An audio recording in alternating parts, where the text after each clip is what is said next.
Irmãos e irmãs, bom dia para todos. Hoje, dia 2 de novembro, dia de finados, e aqui nos encontramos para fazer memória nesse dia de tantos irmãos e irmãs que já fizeram a sua Páscoa. Hoje a liturgia propõe vários evangelhos a serem escolhidos por quem vai presidir como proposta para esse dia. Como eu celebrarei a missa, eu também escolhi um evangelho para tal. Eu optei por fazer essa reflexão hoje não em cima de algum texto do evangelho, mas em cima da proposta do catecismo da nossa igreja, naquilo que fala sobre o sentido da morte cristã, para a gente refletir um pouquinho até sobre o sentido desse dia de hoje. Então vamos lá. Parágrafos 1010, 1011, 1012, 1013. Os parágrafos do Catecismo. Graças a Cristo, a morte cristã tem um sentido positivo. Para mim, de fato, viver é Cristo e o morrer, lucro, nos diz São Paulo na carta aos Filipenses. É digna de fé essa palavra. Se já morremos com Ele, também com Ele viveremos. 2 Timóteo, capítulo 2. A novidade essencial da morte cristã está nisto. Pelo batismo, o cristão já está sacramentalmente morto com Cristo, para viver de uma vida nova.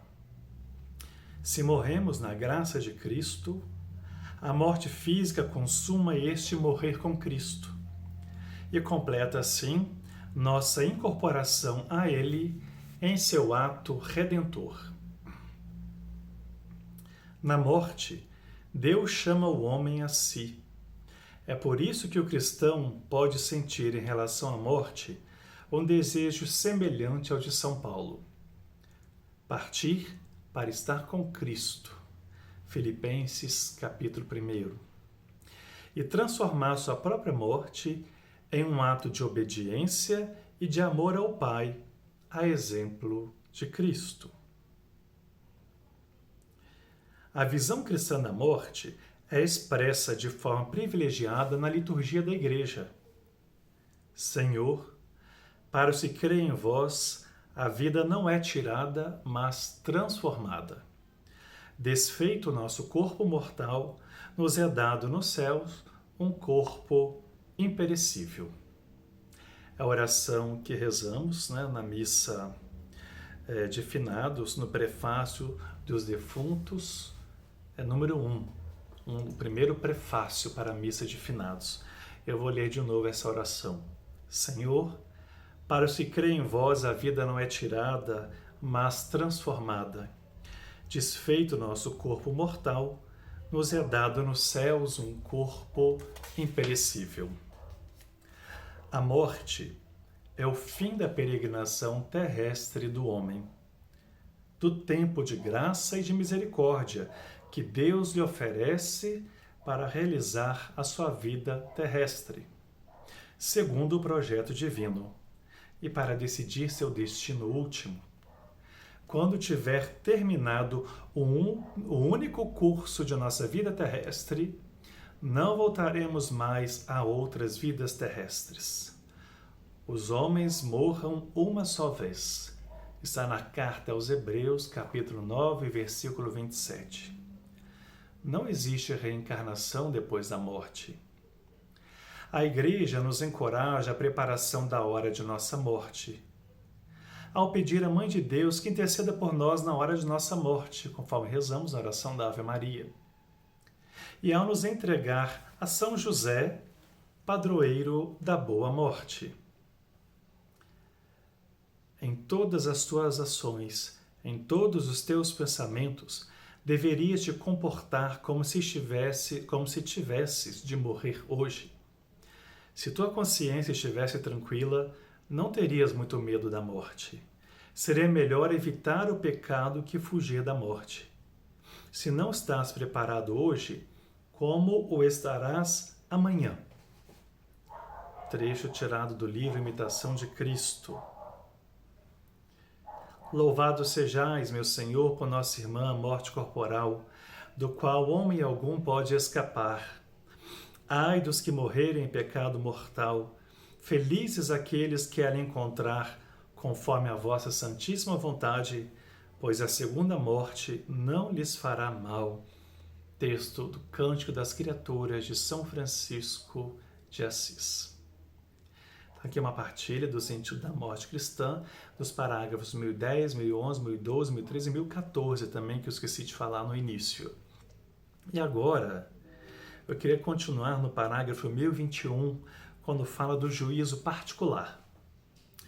A morte põe fim à vida do homem como o tempo aberto ao acolhimento ou à recusa da graça divina, manifestada em Cristo. O Novo Testamento fala do juízo principalmente na perspectiva do encontro final com Cristo, em sua segunda vinda. Repetidas vezes, porém, afirma também a retribuição imediatamente depois da morte, de cada um em função das suas obras e de sua fé.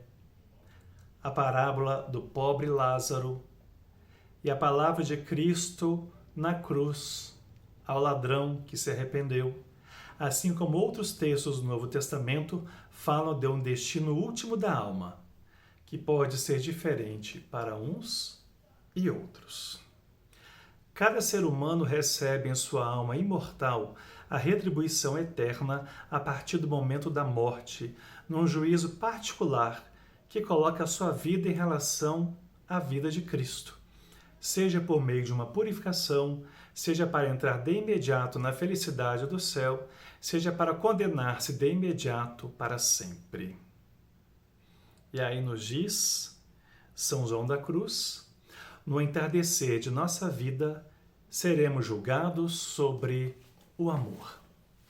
Então aqui tirei um pouquinho, do que o nosso catecismo fala dentro da doutrina da Igreja sobre o sentido da morte cristã. E a gente percebe que a partir de Cristo, e particularmente com a graça do batismo que temos, já morremos para a vida do pecado e ressurgimos para a vida nova da graça, na presença do Espírito Santo, vivendo já os benefícios da paixão, morte e ressurreição de nosso Senhor Jesus Cristo. Portanto, irmãos e irmãs, a nossa vida é toda de Deus, cheia de Deus. Por isto, a nossa morte também é de Deus, porque é a passagem para a vida plena. Alguns alcançarão essa graça diretamente após a morte, outros precisarão de realizar uma purificação, que é o que a Igreja nos ensina sobre o purgatório, ou outros que renegaram a vida de Cristo, os ensinamentos de Cristo na sua vida terrena, terão a realidade da condenação eterna. Então hoje, no dia de finados, é para nós cristãos que temos a nossa vida e a nossa morte toda voltada para Cristo. Então o dia de hoje é um dia que dá um pouco de tristeza, porque lembramos das pessoas que amamos e que não estão mais presentes no meio de nós. Mas é um dia de fé, é um dia de esperança, por sabermos que caminhamos para a ressurreição. Então, pensemos bem, como estamos vivendo a nossa vida? Como estamos correspondendo ao amor de Deus? Como estou seguindo o caminho de Jesus? Os valores que eu tenho na minha vida são os mesmos valores de Jesus? Não nos esqueçamos, ouvimos o catecismo. A existência terrena que temos hoje é a oportunidade que Deus nos dá para vivermos bem a nossa vida, estarmos nos aproximando cada vez mais dele, para que tenhamos, já aqui na terra, a graça de começar a trilhar o caminho da ressurreição, para quando chegar a nossa hora, alcançarmos esta vida na sua plenitude. É isso que Deus tem nos oferecer, é isso que a nossa fé cristã nos ensina. Então olhemos para a nossa vida como este tempo da graça. Deus abençoe, Um bom dia de finados para todos, um dia com muita fé e esperança. E rezemos, como vemos no Catecismo, a oração da Ave Maria, quando pedimos a intercessão de Nossa Mãe Maria. Ave Maria, cheia de graça, o Senhor é convosco. Bendita sois vós entre as mulheres, bendito é o fruto do vosso ventre, Jesus. Santa Maria, Mãe de Deus, rogai por nós, pecadores, agora e na hora de nossa morte. Amém. Nossa Senhora da Boa Morte, rogai por nós. O Senhor esteja convosco, Ele está no meio de nós. Que desça a bênção de Deus Todo-Poderoso, Pai, Filho e Espírito Santo. Amém. Um bom dia para todos e firmeza na fé.